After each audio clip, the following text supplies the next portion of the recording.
everybody. Welcome back to Peering at the Outlands. This is Peering at the Laurel with me. I'm Sabiha, and some of you know me already, and some of you don't. So if you know me, welcome back. And if you don't, it's nice to meet you. Today, I'm so excited because today I get to sit down with Mistress Mirabel from Carrigalan, and we get to pick her brain and figure out who she is, what she does, where she's from, and all about her perceptions of being a Laurel in the Outlands. But first, before we jump in, I want to, again, thank everyone for coming. If you're viewing now with us live, make sure to send us comments, questions. If you're viewing this later, thanks for stopping in to see what we're doing. I want to thank their majesties for putting this together. It's a great thing. And it's a nice way for us to come together in a time when we've been so far apart for so long. And thank you to our tech crew, of course, for Cal, for getting all of this situated for us. And then today for Shyla, who is backstage, making sure that anything that I do wrong is fixed before anyone notices. So without further ado, Mistress Mirabel, how are you? I'm great. How are you? A little nervous. This is kind of out of my comfort zone, but we'll see how it goes. Well, when I reached out to you to ask you, and you said that, it was like, I hope she doesn't change her mind. I was good until about 20 minutes ago, and I was like, I don't think I want to do it. I'm gonna just not. Like, I can't not, but not really want to. I've decided I'm busy today, or it'll feel good, or something came up. I have to go see a man about a horse. Like, there's a number of things that you could have said. I'm kidding. I wouldn't have done that to you. I definitely had the thought this afternoon. I was like, do I really want to get up and put my hair, put makeup on? I don't know. Not really. Like, it's Saturday. Look into your closet and find garb and like, I just have a whole closet that, like, there's a bunch of stuff that's hanging up, but as I take it down and wear it, it just ends up in the basket below it. And I'll be perfectly honest, this outfit was in the below basket. Makes sense. That's just I was getting dressed. I was like, do I really need the other layers? No, it's not. I'm going to be sitting down. It won't lay right. It's fine. The tunic is fine. Yeah, I did, because I think about Jean-Marie every single time I put pants on now. I did put pants on today, again, but once again, it's because my dresses don't have fronts in them. You have to wear pants. Like, what if there's a fire and I have to run? Then, like, I definitely didn't put shoes on. I have slippers on. So. Oh, no, I don't have shoes on. That's not something that happens in my house. So, in fact, I bought a really nice pair of shoes just, like, I don't know, like 2 or 3 months before everything came crashing down. And because it's been so long now since I've worn shoes, like, my feet have changed. And so now my old shoes don't fit. So, oh, no. But now we're already off track. It doesn't matter because Their Majesty said I can do whatever I want. So, let's get to know you. I know you a little bit. I know all the, like, the fun, sparkly, like, parts about you and, like, spending time with you, which I'm sure that there are hundreds of people in the Outlands and all across the known world that feel the same way. But, like, let's get to know you. So, we've already gone over who you are, of course. But let's go down my standard list of questions. There are very few of them. Who you are, where you're from, and then let's roll it into, like, just, like, your little backstory, like how you came to the SCA and, like, how long you've been here. And yeah, I started in the SCA as a kid. Our whole family joined when I think I was 12 or 13. I was trying to figure that out the other day, and I can't remember, but that kind of young, not quite teenager age, and I hated it. My parents were just like, you're going to go and it's going to be a family thing and we're going to love it. And my parents were all in. I mean, I think, Pelicans pretty quickly, and, like, they're just, that kind of shows you their level of play. We went to events every weekend that first summer, I think. My parents are Master Quill and Mistress Galliana, which some of you guys probably know. And they're, Dad's kind of just like this larger than life personality. So he knew everybody, and we just, we went to all these events, but I don't really think I found my passion for the SCA till probably college. Like when I was playing on my own and it was my choice to go. Yeah. Are you from the Outlands or are you from somewhere else? Yeah, we started. I grew up in Fort Collins, so we started in Inzerhofen, and then even in college, I was in on the Outland still in a shire called that doesn't exist anymore called Duhay Benard, which I still don't know if I say it right, but the Laramie, Wyoming. It doesn't. There's no shire there anymore. Yeah, and then now after college, I moved to Cairglen, and I still live there sometimes. I have been putting most of the pandemic up in Windkeep though in Cheyenne. It's just better than quarantining alone, so I spend most of my time. I've been working out of my parents' house, out of their dining room. So, There's nothing wrong with that. Yeah, we've had fun. It's better than living alone in my little house in Colorado. So I can't go to work for real. So. I have the pleasure of living with Bardolph, so it's sort of always like fun and loud at my house. I was saying, Bardolph, he's like, he's loud, like he's a loud guy. Anyone that knows Gwillem would say probably something similar. He's definitely he's a personality, lovable personality, but entertaining and fun. Exactly. And Bardolph is like one heck of a housekeeper too. So just for all of you guys that don't know that man does a mean dish, like for real. Nice. So not to get creepy about it, but like I've been thinking about you.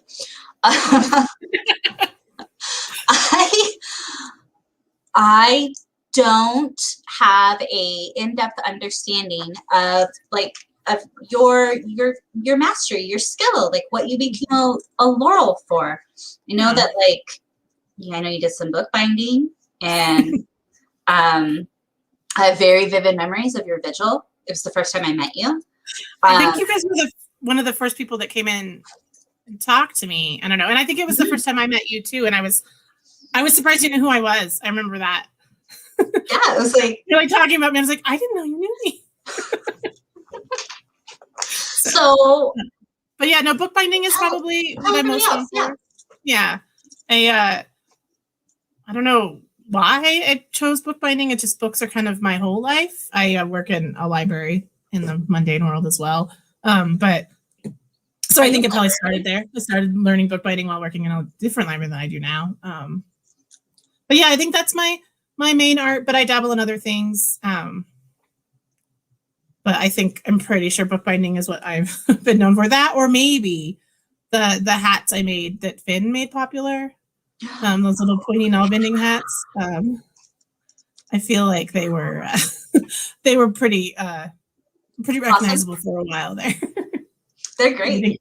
Started that trend on accident. It was a complete hat fail. Like, didn't expect the first hat. The first time I made one, I did it on accident. I didn't want that hat to look like that. And Finn just loved it and wore it, and then it became a thing. How is it created? Like, is it like knitted? Is it like how do you make them? Yeah, they're null bound. So it's like a precursor to knitting that I think was, it was popular in Norse cultures, but also in like Egyptian cultures early period.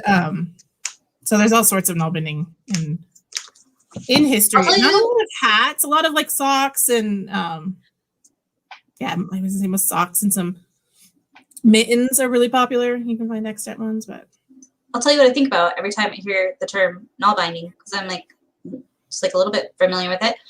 I think of Duchess Cecilia, because she was the first person that I was like, what are you doing? She's like, I'm null binding. And I was like, cool. But then I don't think of like that moment with Cecilia. I have this image in my head of Cecilia holding two narwhals in which she's using their horns. Does a narwhal have a horn? To like knit mittens. Like that's what I think of when I hear the word null binding. But so she's knitting with them, but not null binding with the narwhals though, probably. I don't know what she's doing. Yeah. I don't even know what tools it takes. I just know at one point in time, I came across her. She was doing that skill. I asked what it was. She told me, and now the picture of my mind is her knitting with two narwhals. That's what I associate with it. Yeah, null binding, you just use just one needle. All you need is like one needle with an eye that's big enough to hold your yarn. It doesn't even have to be fancy, and you can null bind. Okay. So you can do it with one narwhal. If it had a hole in it, you'd have to have some sort of So a narwhal with a pierced horn. Yeah, that you because you pull the yarn like all the way through the loops. That's what makes it different from like knitting. And that also makes it harder if you make a mistake. With knitting, you can just kind of pull it out. With null binding, you have to like take it out, like just basically null bind in reverse all the way to get it out. Yeah, that's not good. No, which I do. I do that way too much. But I know.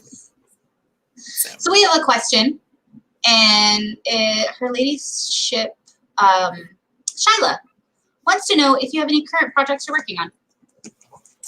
Oh, you know, I'm always null binding. I have been not super motivated, so I have a couple projects that I really need to finish. Got some socks I'm making, and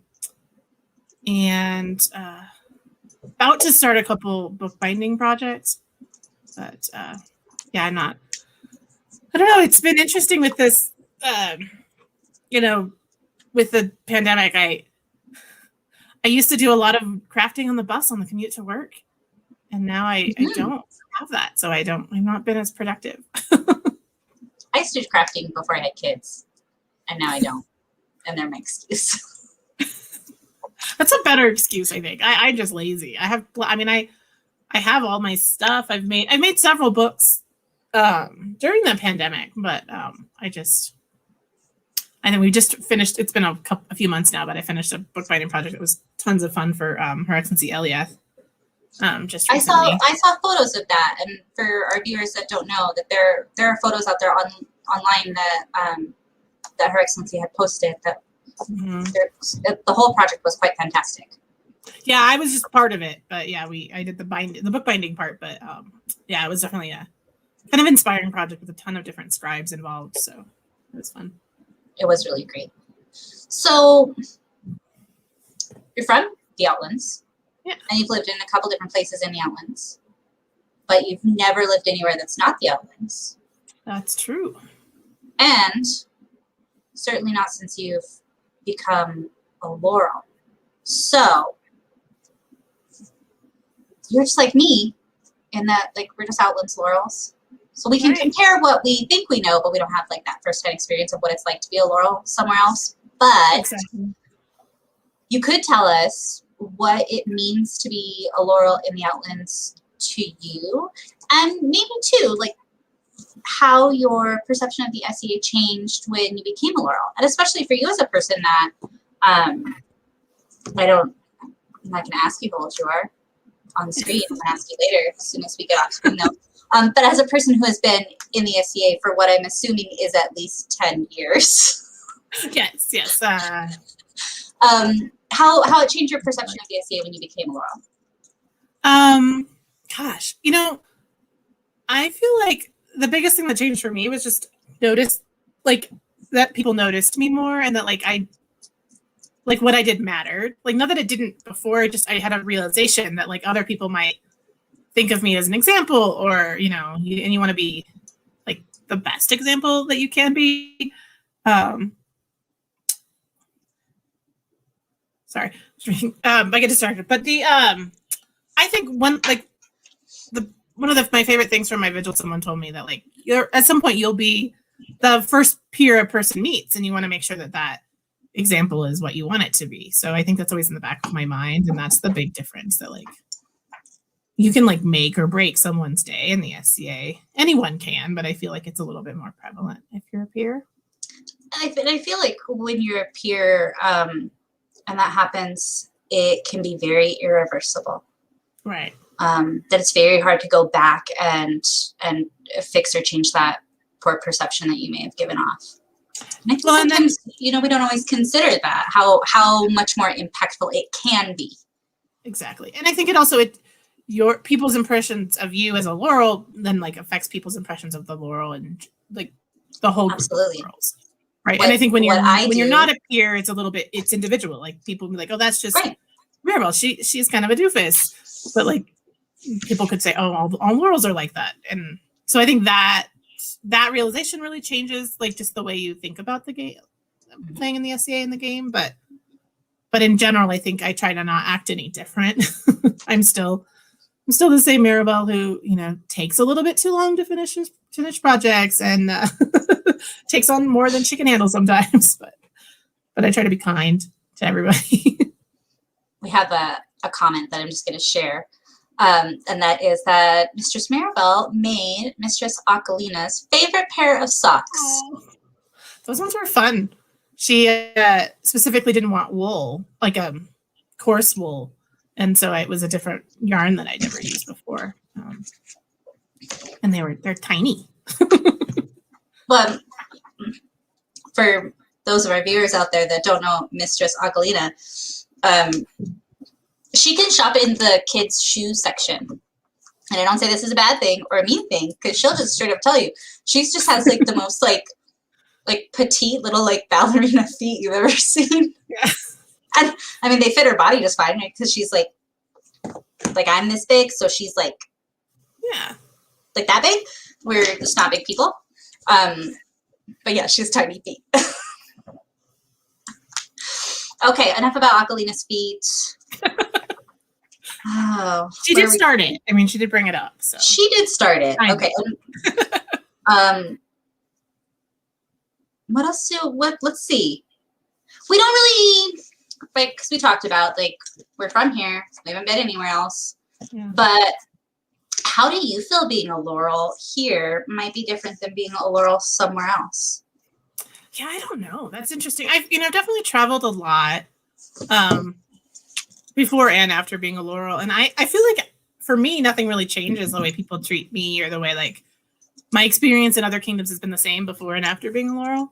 But I also I'm kind of stealthy as a Laurel. I don't wear like a ton of really blingy things so people would know. So there's no reason for them to have a different treatment. But yeah, I don't know. I don't know how to answer that.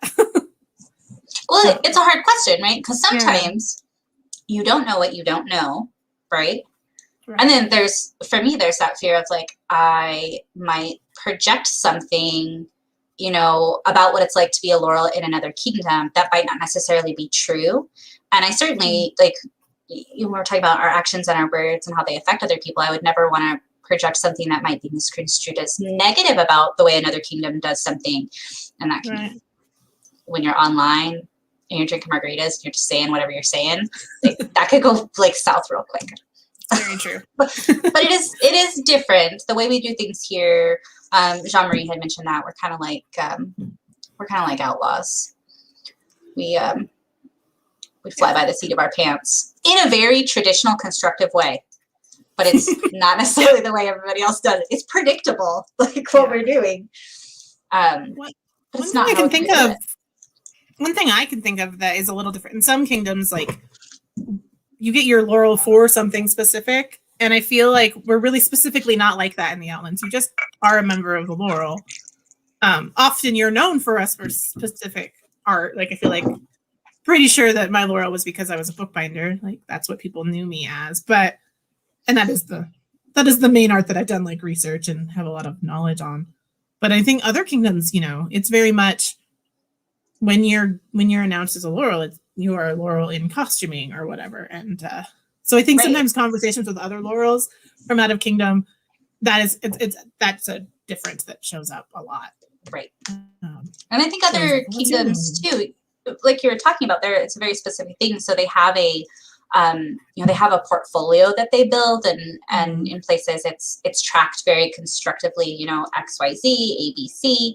And here it's not formalized. It's just different, and that's okay. It's like, I think it's Outlands culture, and I think it's just the way it's been or the way it's evolved over time. But it's just it is what it is, and I mean I love that about art. That Outlands is just its own thing, and I do too. I think it's great. I've only traveled to like 2 or 3 other kingdoms. But I like it here. Okay, so let's do show and tell. We can do show and tell, yeah. Let's do show and tell. Do you want to go first or second? I'll go second, I guess. Let's see what you brought. Okay. We could play a game to decide who goes first or second. Okay, let's do that. Okay. Let's do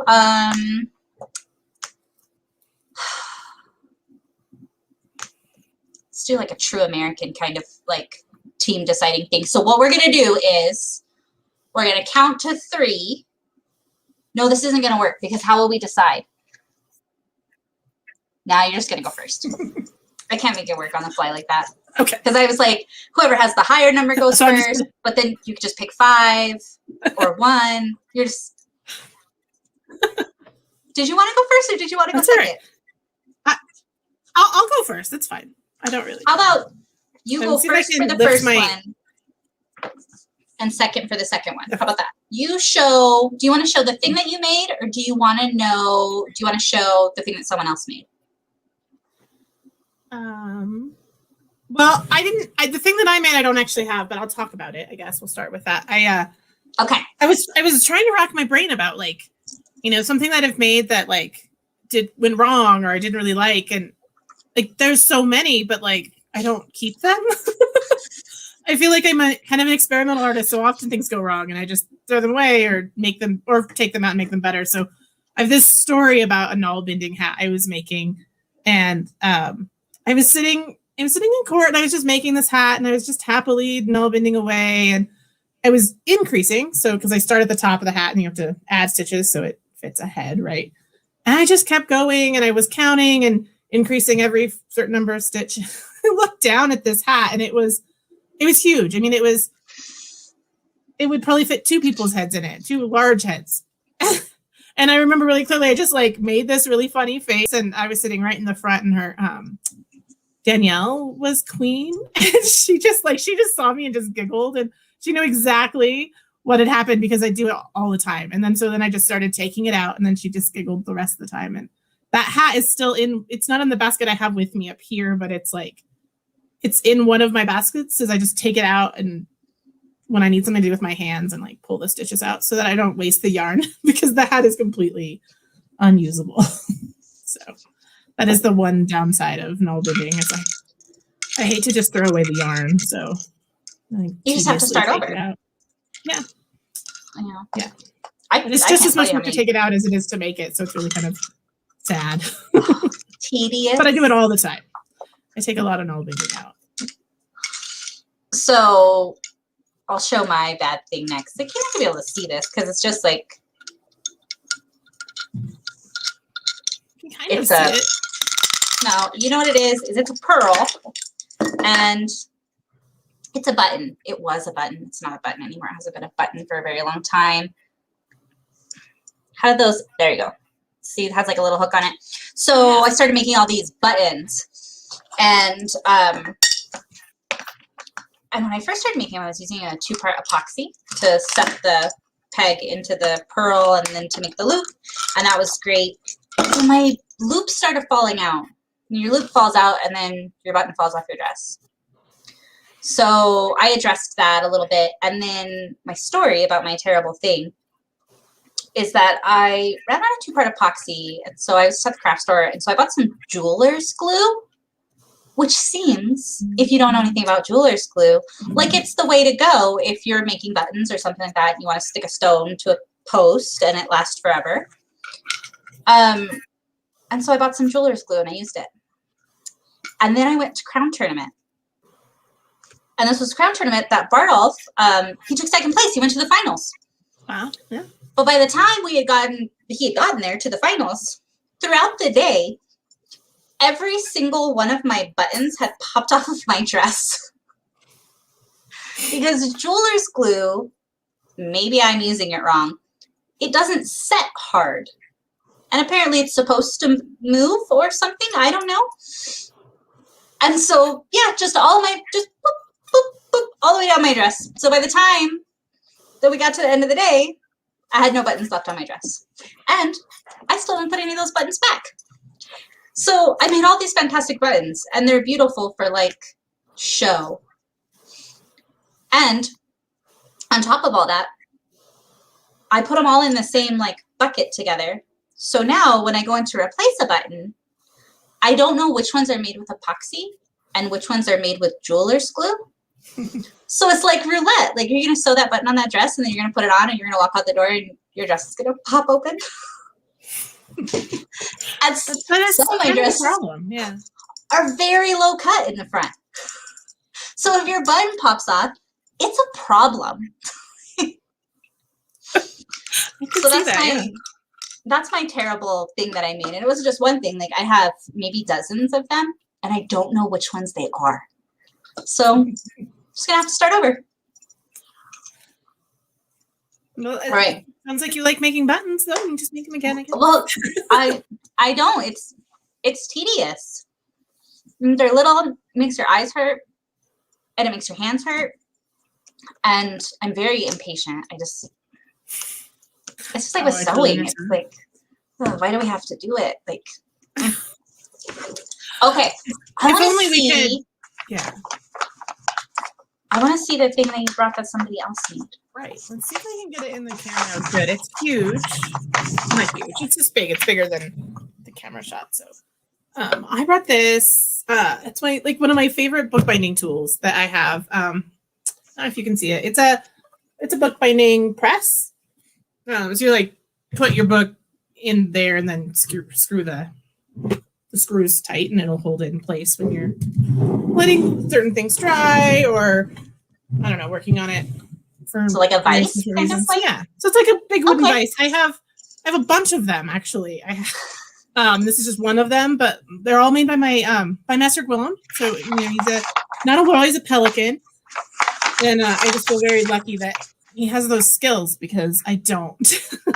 And it just happened to be one of those things that someone made that I had with me because I don't have a lot of my gear but I have my bookbinding stuff because I've been bookbinding up in Wyoming when in the evenings and stuff. So, but yeah, I have a whole set of bookbinding equipment that he made me.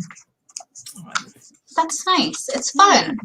And I imagine that, I don't know a lot about bookbinding, but I imagine that you have to have more than one thing like that if you're going to do more than one book at a time?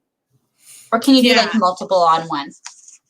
Yeah, I mean, normally, I would just use like one book and this one at a time normally, but yeah, it's nice to have multiples. Like when I teach a class, it's nice to have a couple different things so that people can use the nice tools. But there's also in bookbinding like a ton of ways to just make shortcuts in the equipment so you can, functionally make something that works and still do the craft without having like all the fancy big wooden tools. I often use just like a stack of cookbooks or to like weight something down or just anything heavy. Like a C-clamp and a couple pieces of plywood works really well too for a lot of things. So it's definitely not. I think I just enjoy collecting and having the really nice fun equipment. So. Is bookbinding like the type of thing that like a new person like could like it seems like maybe there's some tools that you could just like find around your house. Like so you don't have to like if you don't have access to like a fancy bookbinding thing, that there are those like workarounds for like new people if they want to just like give it a try without like investing in all this equipment. Yeah, I definitely think that that's true. It just depends on the kinds of books you want to make, what you need. Then some books don't require hardly any special equipment. Some styles you need something, but like you need a piece of equipment called a sewing frame to sew books that have those like bumps on the spine. I don't know how to explain that. They're called like sewing supports, but I've seen people just take like a chair and turn it over and use the bottom of like the rungs of a chair as the thing they sew that they hold the sewing supports on. So yeah, there's definitely homemade workarounds for pretty much anything. Yeah. So I like to not skimp as much on the materials. I find that if I use cheaper materials, then they like sometimes it's just more work than it is. I made a book. One time there's a style of book that's like limp vellum covers is what it's called, and I tried to use pergamonata, which is like fake vellum, and you have to fold it in multiple ways in different directions, and it just fell apart because every time I folded it would crack. So this poor book, I tried forever, and vellum's really expensive, so one of these days I'll buy a piece and make a book the right way.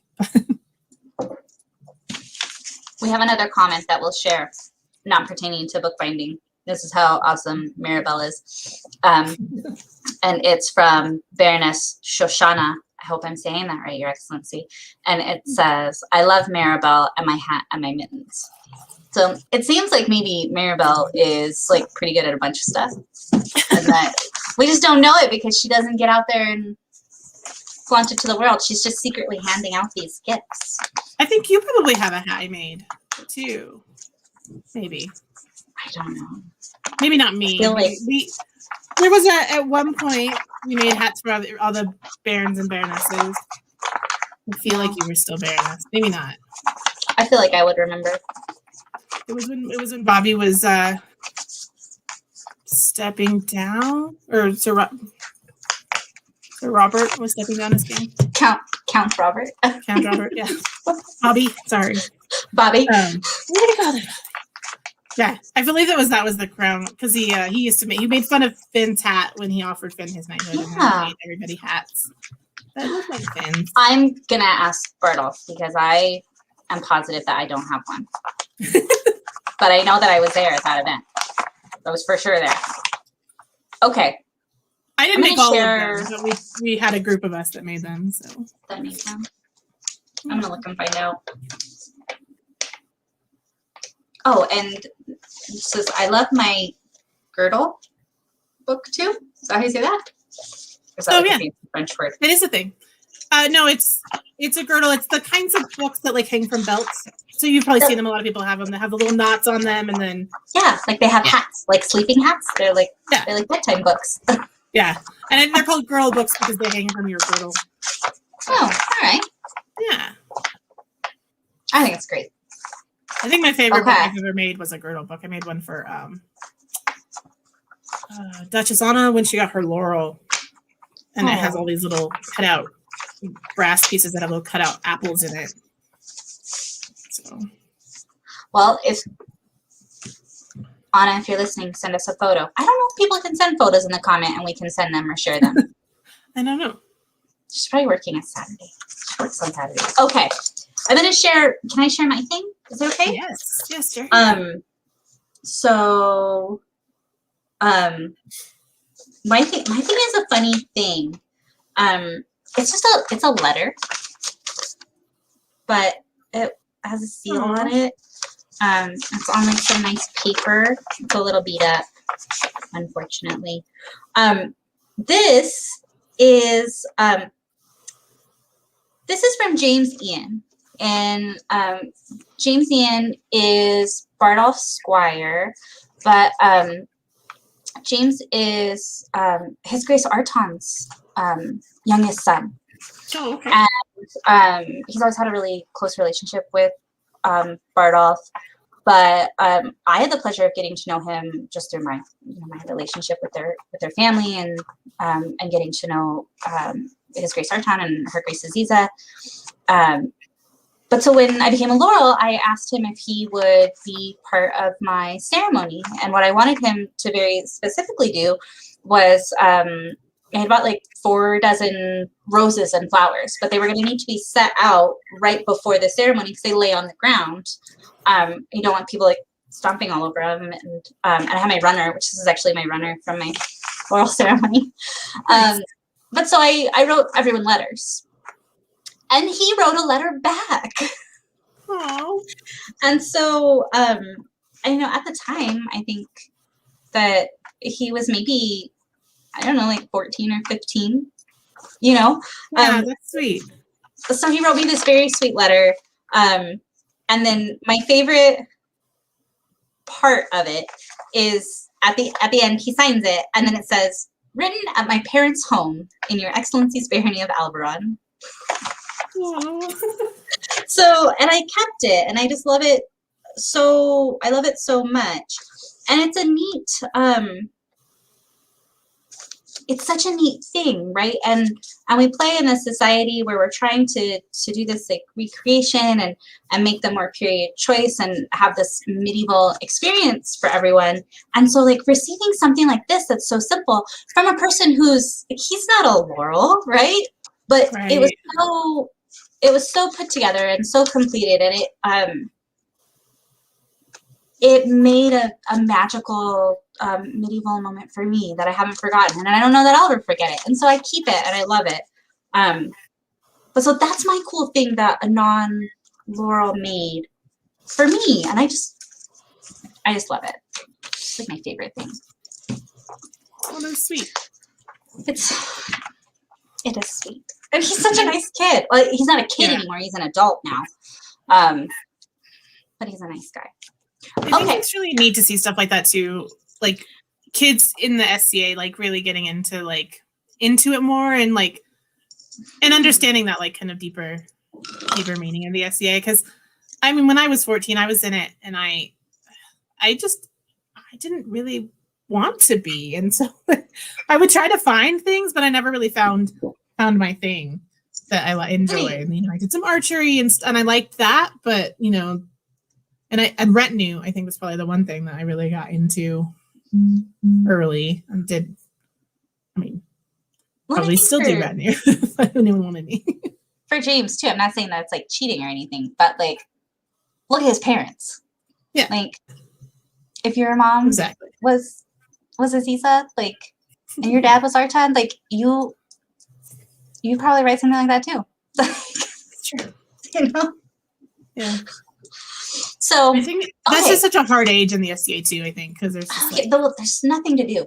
Yeah, and so it's just great to see that you know when kids really can find something and it's like, and then for you to like think of him and include him in your ceremony too. I think that's always like that helps. They're just that age and inspired and you know that whole family is just like they mean the world to me. Okay, less sentimental. Where I get all choked up about people that I haven't seen. Okay, do you want to play a game or do you want to do an activity? Oh, let's play a game. Okay, good, because I did not have an activity. I was a little worried you were going to ask me to try to teach bookbinding or something, and I don't even know how to do that without showing someone how to do it. I'll tell you what, I have, Mistress Amanya is sort of like my savior, because anything I need, I text Amanya, and I'm like, hey, do you have this thing? And then she always does. But it's like we're coming up on the end of the semester, and like the world's changing and things are moving and shaking, so I did not have time to reach out to her to see if she had any bookbinding material. So I thought about it though. Okay, so we're gonna play a game. For all of you watching at home, you can also play this game, and I'll send prizes. For those of you that was like, Sabiha said she'd send me a prize and then she hasn't. You are correct. I have not sent you a prize because I had so many of them that I just decided to wait and do them all at the same time. So no, you have not gotten something, but you will get something at a date that is yet to be determined, very likely after the school semester ends. Okay, so Mirabel, I'm going to hold up photos 2 at a time. And I want you to tell me which thing is older, okay? I want you to tell me the older thing. All these photos are labeled A or B. Same thing if you're playing along at home. You can just write A or B. You don't have to type out what it is. So the older thing. Are you ready? I'm ready. Okay. We'll see. I keep screwing this up where like you can't see it in the camera because like as soon as I put it in front of my face, I can't see it anymore. There we go. The older thing. B. B is older. This is true. Right? Kingdom of Maidenvault. They're older. Okay. Yeah. Okay. All right. The older thing, Mirabel. Are you ready? I'm ready. Is it? Oh, there they are. Is it Charles VII of France, or is it over here Queen Elizabeth I of England? I feel I should know this. You should, because it's the same questions from the last 2 shows. Right. And I watched them, and I'm like I'm gonna remember it. We're gonna go with A. I think A is older. A is older. Yes. Yay. And 100 years apart too. They look the same. Okay, that was my trick question for Jean-Marie, Wow. but she got it. And I was like, gosh, I'm so hard on that. So then I decided not to change it because it was like all my fruitful efforts were right down the drain. Okay, the older thing. You ready? Is it Notre Dame or Parthenon? It's definitely the Parthenon. It is. It is a Parthenon by Yes. like a lot. That's a freebie. Okay. This one is not a freebie. Is it the Tower of London or is it the Leaning Tower of Pisa? Ooh. Right? Right, I don't know. I'm gonna go with I think you asked this one like to Jean Marie too, and I didn't know. I did. I'm gonna say A. Alamanda too.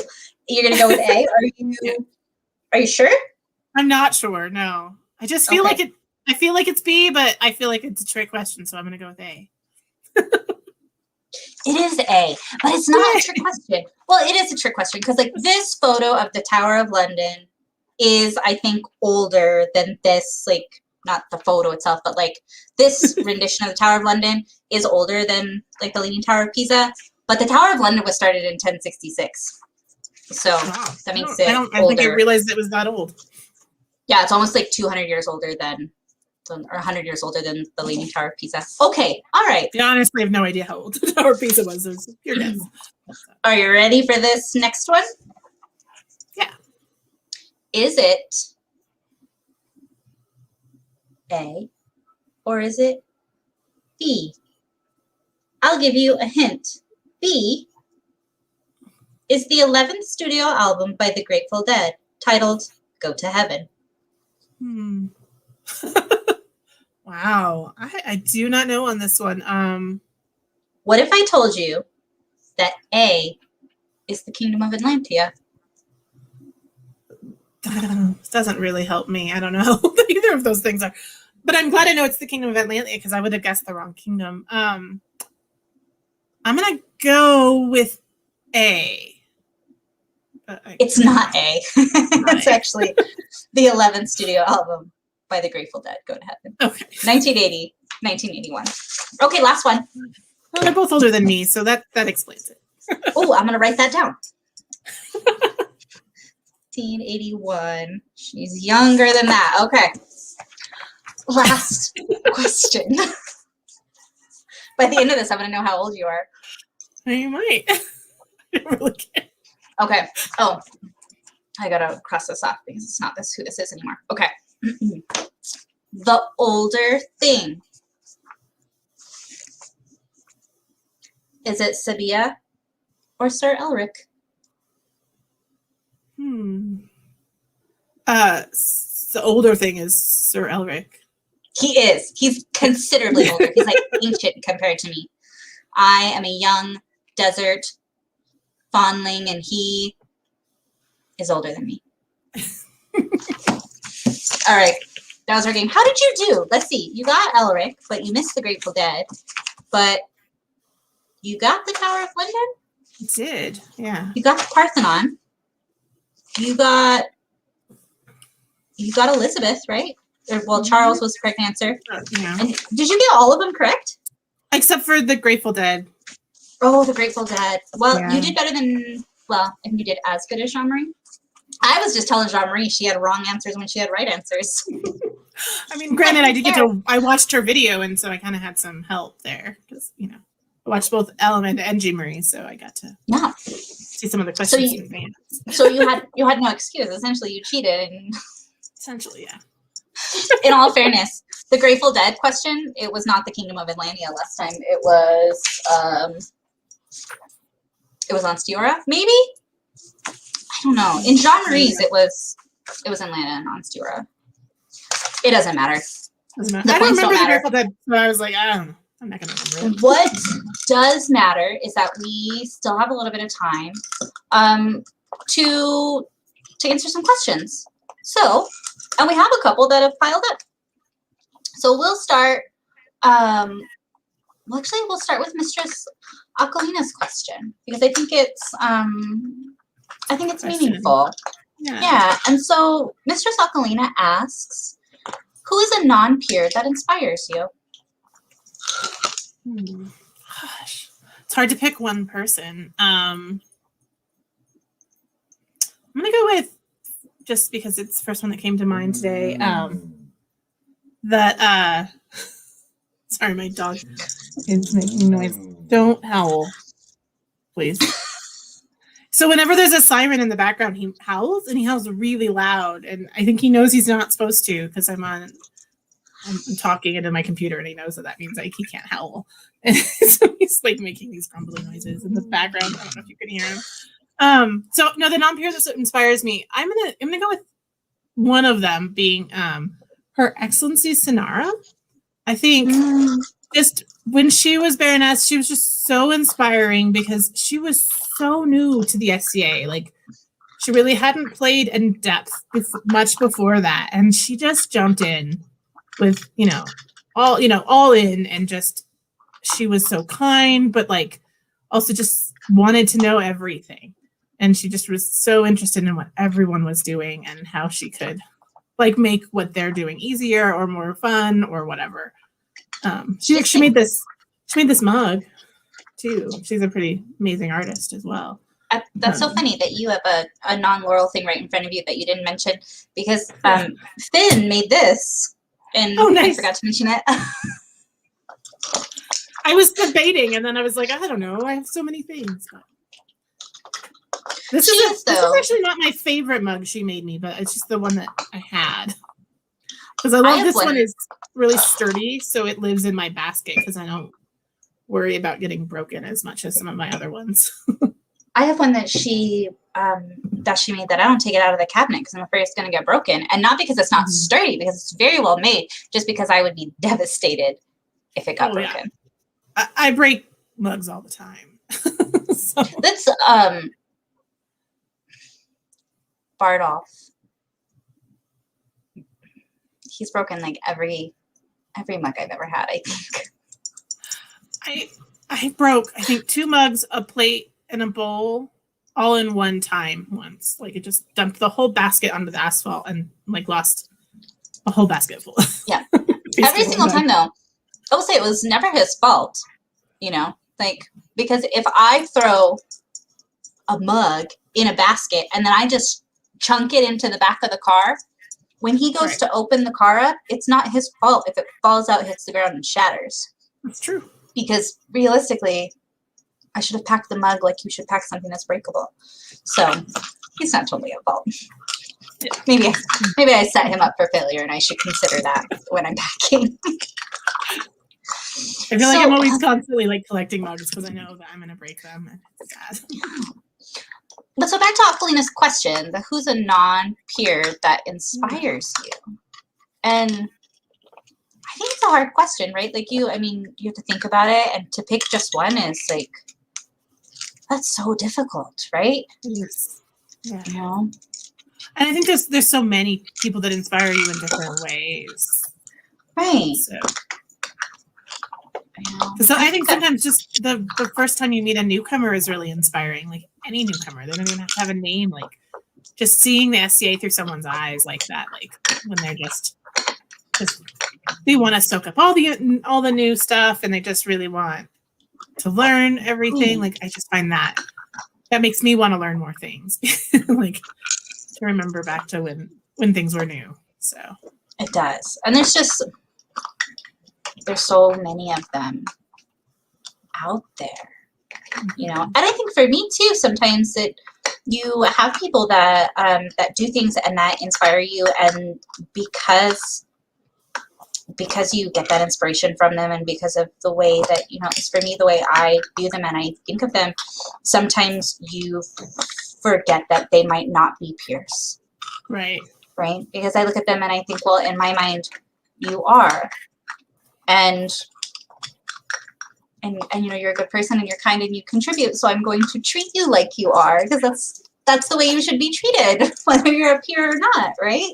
Exactly. Yeah. Sometimes it's really hard. You look at them and you forget that they're not peers. Yeah. For whatever reason. I think, for me, I've come up with some names. I think that His Lordship Druid and Her Ladyship Rowan and His Lordship Michaelo, those are individuals that are within the archery community in Alberon, and they've all played for a long time, and especially Her Ladyship Rowan and His Lordship Druid just gave that community everything that they had. And it was so inspiring, and to be a part of that community they made it very magical, and they always made me feel very, very welcomed. And so when I look at the things that they were doing in the way that, at least for me, the way that I was welcomed into that community and what they've done to prop that community up for so long and making sure that it was successful, that was just super, super inspiring, I think. Yeah, and I think it's really easy to forget, like when those people that do that for so long, it's easy to forget how inspirational that is, because it just becomes a norm. Like you're like, that's just what they do. That's who they are. So it's nice to like sit down and think about it and like really think of who plays such a big part in our society and how they're right. I think it's one of those things that even where you become a Laurel, and but for me, like there's still just this amazing magic in things that other people create, whether it's in art or a science or through service or just through acts of kindness. I still get that from other individuals. They still make a lot of the magic for me, I think. I think that's the thing with me has always been with the SCAs. It's like it's a family. It's nice to be recognized, but what I really do it all the SCA, it's for the relationships and for the people that you meet. I feel like the medieval aspect is important, but like I could take it or leave it. These people are going to be my family and my friends, no matter what we were doing, whether we were wearing costumes and hitting each other with sticks or whatever. That's just kind of like the medium that we do it in. So, right, and it's great. I think it's wonderful. Okay, so we still have a couple minutes left. What do you want to talk about? What do I want to talk? Well, what have you been? You asked me if I had been working on anything. Have you been making anything recently? No. No. Mm-mm. I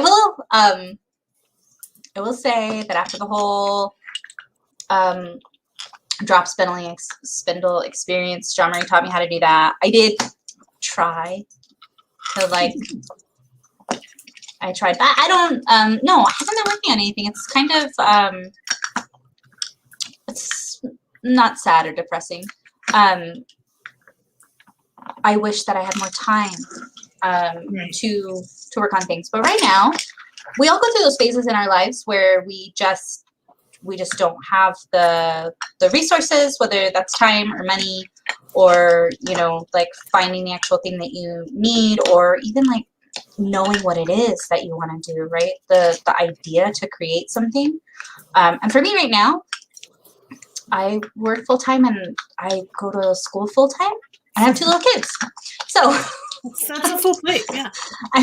I'm working on finishing those things and like trying to raise decent humans that but I haven't made anything. I haven't done anything. Except for this show. That's it. Yeah. Well, it's something. You're making something. It's fun. Yeah. Yeah. I've been watching these more now after you asked me to do this, but there's a lot of content. A lot of people have been doing a lot of these shows, and it's nice to see that people are finding ways to to make those connections and to stay involved. Because I have to admit, I'm on the computer a lot, and I like to step away from it for my hobby. So I haven't been as engaged as I feel like some people are, and it's great to see those people that can find some inspiration. It's nice. Yeah, it's nice. It's nice for that, and it's a good way too, especially for me and for you. We live 8 hours away. By car, it's 8 hours, right? And so even in a normal situation, it's not that I can just like pop over to your house on Tuesday evening to see, you know, how you're doing or what you're making. But now I haven't been to Colorado and I've been to Kerguelen in, I don't know, maybe 3 years.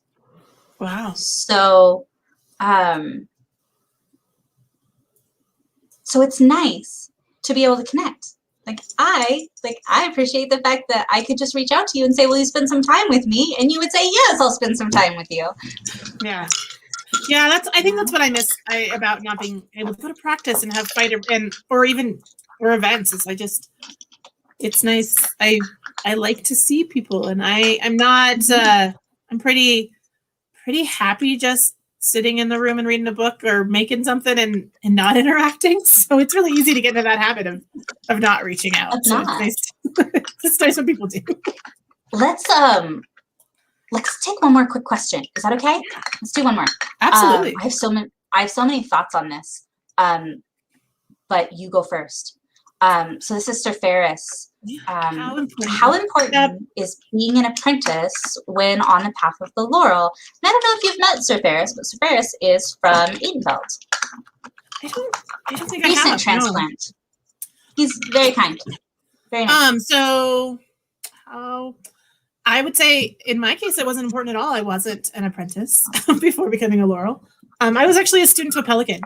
Me too. So, yeah, I think I remember you saying that. So I think, especially in the Outlands, and I think it might be different in different kingdoms, but you know, I really think the Outlands looks at Laurels as like a person in the whole, and it doesn't matter. I think it's important to have people to like help you on your path and to guide you, but I don't think it has to be a Laurel, and I don't think it has to be. I mean, I don't even necessarily has to be a peer. And there's definitely things peers can help you with that non-peers can't. But yeah, for me, I had a great household, and I was student to Mistress Thorhala, who's now a Laurel, but I was a Laurel first. And she, you know, I think she taught me lots, and just other peers in my life taught me a lot about how to be a peer and you know, how to just be a good functioning part of the society. And I think that is much more important than, you know, having another Laurel to apprentice to. I feel like, especially in my art, there were people that taught me things, but it was very much a kind of learn on my own, try things out. I didn't have like an expert bookbinding Laurel that you know showed me how to do everything along the way, and I think that was more fun, like to do the research and to learn on my own. So I feel very similar. That I don't think you have to be an apprentice. I think that you just have to, you know, love what you do and do what you love, and be kind and you know, be generous with the things that you can be generous with, and you know. Yeah, and I think like for me, that like peer, like apprentice, peer student relationship was so much more about that relationship than it was the path to being a Laurel or a Pelican, or I mean, obviously wasn't a path to being a Pelican. I'm not a Pelican, but you know, it was just that relationship. So. Oh, we have another nice comment. I treasure the book I made in the bookbinding workshop taught by Mirabel and His Excellency High Machine. How sweet. Yay. Okay, this sucks because we're out of time. It's all right. So, but before we go, I have a couple things that I have to mention. Next week, week after next. There it is. Thursday, April 22nd, 7 p.m. Mistress Sabiha is going to get to sit down with Her Excellency Onstis. So that should be great. Please tune into that. And then we still have upcoming Peering Out the Outland shows for the Chivalry and for the Defense. And next month, we'll have another Peering at the Laurel as well.